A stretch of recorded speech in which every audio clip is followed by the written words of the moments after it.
السلام عليكم. استأذنكم قبل لا أبدأ بإلقاء القصيدة ودي أقول كلمة. أنا محتاج، إي نعم، أنا محتاج المساعدة، لأني بحيرة من زمان وما حد راضي لا يسمعني ولا يساعدني ولا أحد قادر يطلعني من حيرتي. بس أنا اليوم متأكد أن أبوي الشيخ صباح ما راح يخليني.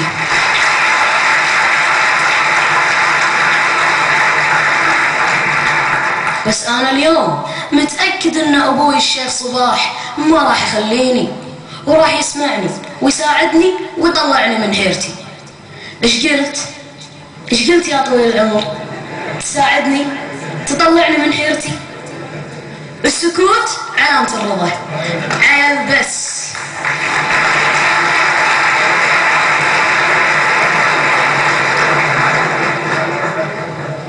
عيل بس خلوني بفضفض كل اللي بقلبي ولا تسألوني ايش فيك.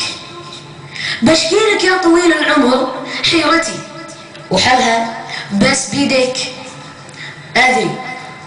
أدري بتسألني شنو هي حيرتك، وش علامك، وش فيك. حيرتي يا ابو القلب الحنون اني من كثر ما احبك احترت فيك.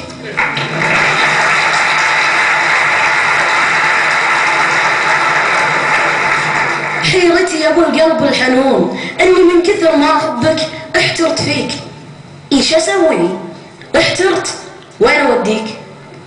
تبي تسمع يا نظر عيني شو اللي متعبني ومحيرني فيك؟ اسمع. ان حطيتك بقلبي وخشيتك قامت العين تحاتيك، وان شافتك عيني لا بالله تاهل فكر باوصاف ان شفتها فيك.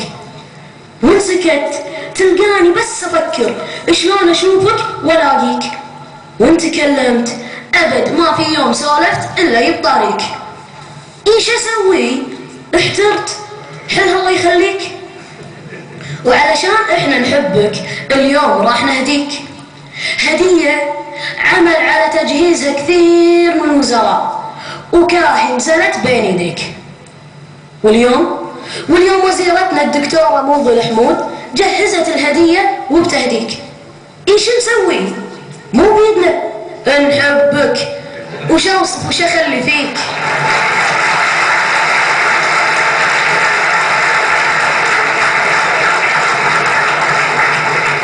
وش اوصف وش اخلي فيك، لانك اول حاكم بالعالم يكرم المعلم، وهذه مو غريبة عليك.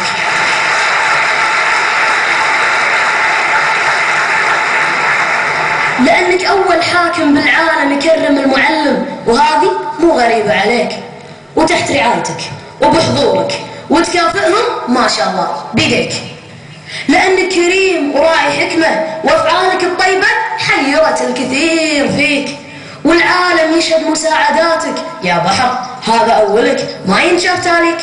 والناس تدعي لك بكل صلاة يا عسى ربي يحفظك ويخليك. دام هذه صفاتك تلومني يوم قلت من كثر ما أحبك احترت فيك. بس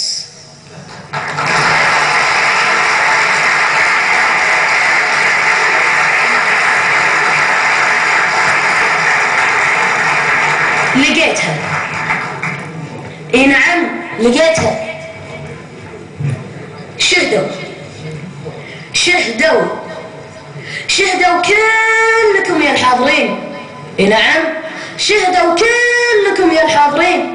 لقيت الحل اللي يرضيني وان شاء الله يرضيك. نويت احطك تاج على راسي والف العالم كله وافتخر فيك.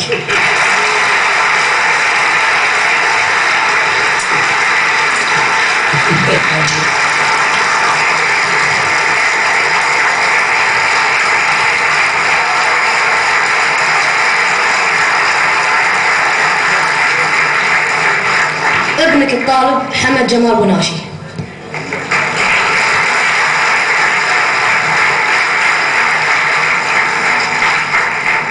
يا منارة دولتنا ويا ربان سفينتنا ويا قائد مسيرتنا، ويا شيخنا مثل ما زرعت فينا حب العطاء لك منا جميعا كل الوفاء.